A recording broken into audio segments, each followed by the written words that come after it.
चलिए अगला टॉपिक लिखिए। एटोमेटिक ना है, एटॉमिक रेडियस, परमाणु त्रिज्या। हाँ, एटॉमिक रेडियस, परमाणु त्रिज्या। लिखिए लिखिए अगला टॉपिक, परमाणु त्रिज्या। आप लोग त्रिज्या सब लोग जानते हैं, त्रिज्या क्या होता है? केंद्र से परिधि तक की दूरी को क्या कहते हैं? त्रिज्या। पढ़े आप लोग मैथ में। तो हम लोग आज पढ़ेंगे परमाणु की त्रिज्या। ठीक है, आप सभी को पता है कि परमाणु भी कैसा है? गोलाकार कण ही। कैसा कण है? और उसमें भी एक सेंटर है, उसका नाम क्या है? केंद्रक या नाभिक कहते हैं केमिस्ट्री की लैंग्वेज में। क्या बोलते हैं उसको? नाभिक। जिस प्रकार आप लोग पढ़े हैं, वृत्त का केंद्र होता है और केंद्र से परिधि तक की दूरी को क्या कहते हैं? आर कहते हैं, रेडियस कहते हैं, त्रिज्या कहते हैं। पढ़े हैं ना? उसी प्रकार हम लोग आज केमिस्ट्री में पढ़ेंगे त्रिज्या क्या होता है। तो ये हो गया, मान के चलो नाभिक अपना। ठीक है, और इसके चारों ओर ये क्या है? इलेक्ट्रॉन घूम रहा है। तो ये हो गया आपका बाहरी कक्षा। तो किसी भी परमाणु के नाभिक से लेकर उसके बाह्यतम कक्षा तक की दूरी को क्या कहते हैं? रेडियस कहते हैं। किसकी रेडियस? एटम की रेडियस, परमाणु की त्रिज्या। इसको हम लोग बोलेंगे परमाणु त्रिज्या या एटॉमिक रेडियस। क्या बोलेंगे? मान के चलिए ये कोई परमाणु का गोला है, परमाणु का कण है, और ये इसका नाभिक और ये इसका परिधि है। तो परिधि से यानी कि केंद्र से लेकर परिधि तक की दूरी क्या कहलाएगा? त्रिज्या। यदि उसी में हम दो परमाणु को रखेंगे तो दो परमाणु की त्रिज्या मिलकर एक व्यास बन जाएगा, डायमीटर बन जाएगा। क्या बन जाएगा? उसको हम लोग क्या बोलते हैं? डी। तो बताओ डी बराबर सूत्र क्या होगा? 2r। डी बराबर मतलब एक त्रिज्या में, सॉरी एक डायमीटर में दो त्रिज्या होती है, अर्थात दो त्रिज्या के बराबर एक डायमीटर होता है। ठीक है, तो लिखिए डिफिनेशन। लिखिए किसी परमाणु के नाभिक से लेकर बाह्यतम कक्षा तक की दूरी को, किसी परमाणु के नाभिक से लेकर बाह्यतम कक्षा, ब्रैकेट में लिख दो परिधि, मैथ की भाषा भी ये समझना चाहिए। बाह्यतम कक्षा ब्रैकेट में लिखो परिधि तक की दूरी को, लिखे परिधि तक की दूरी को क्या कहते हैं? परमाणु त्रिज्या कहते हैं। इसे स्मॉल आर से सूचित किया जाता है।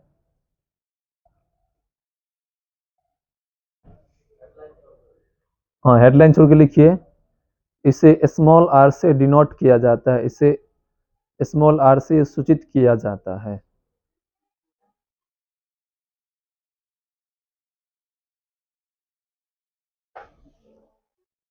स्मॉल आर से सूचित किया जाता है।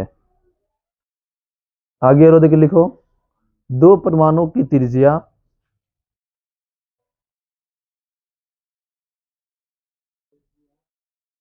दो परमाणु की त्रिज्या डायमीटर के बराबर होती है। डायमीटर मतलब क्या बोलते हैं उसको हम लोग? व्यास। दो परमाणु की त्रिज्या डायमीटर के बराबर होती है, जिसे डी से सूचित किया जाता है।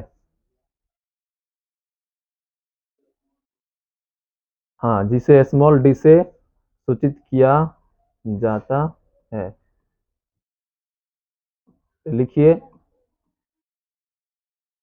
डी बराबर 2r या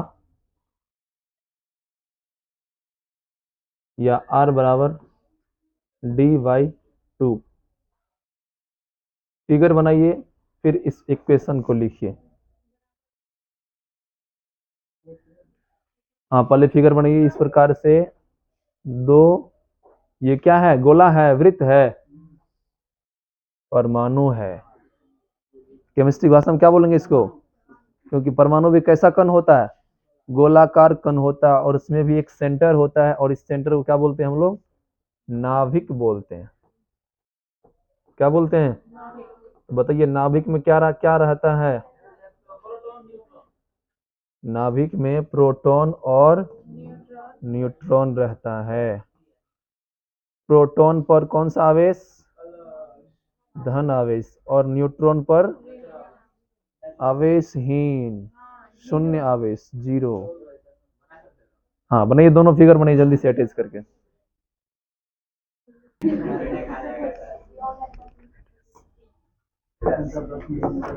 अगला टॉपिक लिखो, रेडियस रेशियो।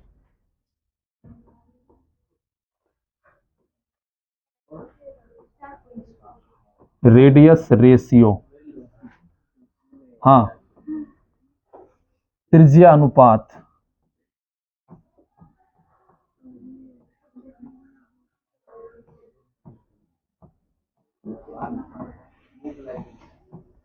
त्रिज्या अनुपात, हाँ, इसका डेफिनेशन लिखिए। किसी आयनिक क्रिस्टल में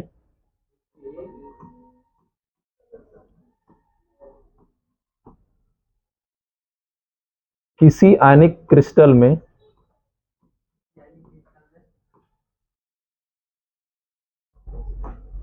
किसी आयनिक क्रिस्टल में ऋणायनिक त्रिज्या और धनायनिक त्रिज्या,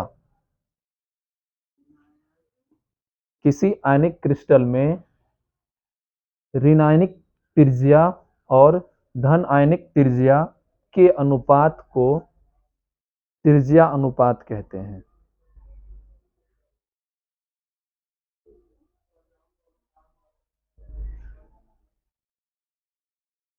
किसी आयनिक क्रिस्टल में धन आयनिक त्रिज्या, सॉरी पहले ऋणायनिक लिखा ना, हाँ, ऋण आयनिक त्रिज्या और धन आयनिक त्रिज्या के अनुपात को क्या कहते हैं? त्रिज्या अनुपात कहते हैं। आप लोग के लिए सवाल है कि आयनिक क्रिस्टल क्या होता है, जल्दी से बताइए। जिसमें एग्जाम्पल बोलो। वेरी गुड, वेरी गुड, लिखिए एग्जाम्पल में।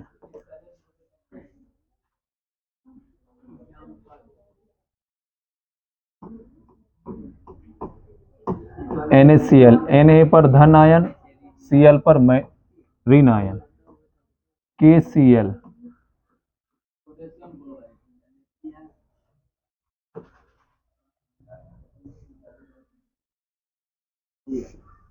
तो मान लेते हैं अभी जो आपके सामने क्रिस्टल है ये NaCl, क्या है? NaCl, ठीक है। तो बताइए धन आयनिक त्रिज्या किसका होगा, Na का कि Cl का? इसको हम लोग क्या मान लेंगे? Na। और इस क्रिस्टल को क्या मान लेंगे? तो Cl का त्रिज्या कैसा होगा? ऋण आयनिक त्रिज्या होगा, और Na का त्रिज्या धन आयनिक त्रिज्या होगा। अब कहेगा NaCl का रेडियस रेशियो निकाले, अनुपात निकाले। तो क्या करेंगे हम लोग, किसको किसको भागा देंगे? धन आयनिक त्रिज्या बटे ऋण आयनिक त्रिज्या, या ऋण आयनिक त्रिज्या बटे धन आयनिक त्रिज्या, ठीक है। तो यहाँ हम लोग लिखेंगे रेडियस रेशियो ऑफ NaCl। ये लिख लिया आप लोग एग्जाम्पल, फिगर बनाइए जल्दी से।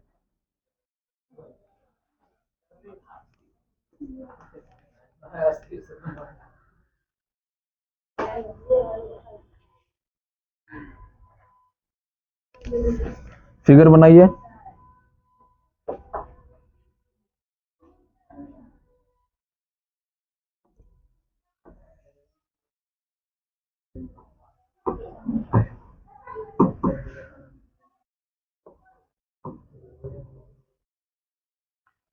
रेडियस रेशियो ऑफ NaCl, इसका सूत्र क्या होगा?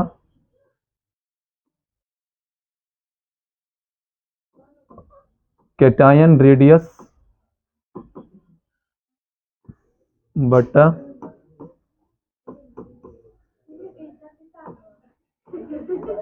एनायन रेडियस बराबर, कैटायन रेडियस को बोलेंगे R+, और एनायन रेडियस को R-, ठीक है। तो यहाँ R किसका है, R प्लस किसका है, Na का, बट माइनस किसका है, Cl का। Na plus radius but Cl minus radius. Figure बनाइए और उसके नीचे ये सारे इक्वेशंस को इंडिकेट कीजिए। इसमें क्या लिखेंगे हम लोग, Cl माइनस, और इसमें क्या लिखेंगे, Na प्लस। ये हो गया आपका रेडियस रेशियो निकालने का फॉर्मूला। आगे इस पर न्यूमेरिकल सवाल आएंगे तो आप लोग को इसी सूत्र का इस्तेमाल करके इसका क्या निकालना है, रेडियस रेशियो निकालना है, मतलब किसी भी आयनिक क्रिस्टल का त्रिज्या का अनुपात निकालना है।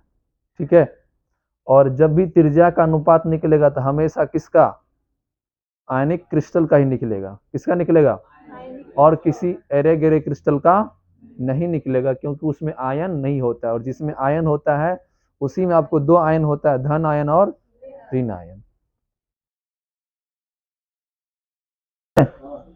लिख लिए सारा इक्वेशन। चलिए आगे बढ़ते हैं। अगला लास्ट टॉपिक है कोऑर्डिनेशन कंपाउंड। बताइए किसे कहते हैं कोऑर्डिनेशन कंपाउंड, उप सहसंयोजक यौगिक। पढ़ा है 11th में, वैसा यौगिक जिसमें क्या होता है, उसका आयन या उसका परमाणु या उसका कोई भी मॉलिक्यूल्स उप सहसंयोजक बंधन के द्वारा बंधे रहते हैं या जुड़े रहते हैं, उसे क्या कहते हैं, या कोऑर्डिनेशन कंपाउंड। बंधन नहीं है, कंपाउंड है। लिखो पहले, आगे बंधन भी होगा और आगे बंधन के बाद उसका संख्या भी होगा। लिखिए कोऑर्डिनेशन कंपाउंड, लिखिए वैसा कंपाउंड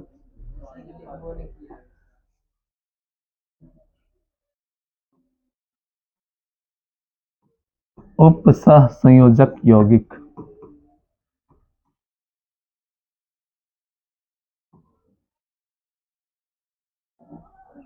उप सहसंयोजक यौगिक, लिखिए वैसा यौगिक जिसके परमाणु या अणु,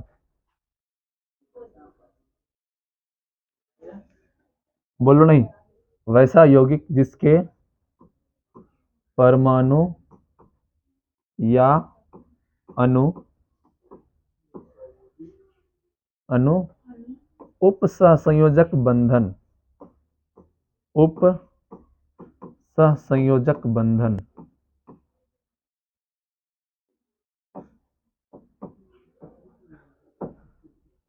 उप सहसंयोजक बंधन के द्वारा बंधे होते हैं या जुड़े होते हैं। आज कोई दिक्कत, मोबाइल ऑफ हो गया होगा, ऑफ हो गया क्या, ऑफ, चलो। वैसा यौगिक जिसका परमाणु या अणु उप सहसंयोजक बंधन के द्वारा बंधे होते हैं, जुड़े होते हैं, उसे ही क्या कहते हैं, उसे ही उप सहसंयोजक यौगिक कहते हैं।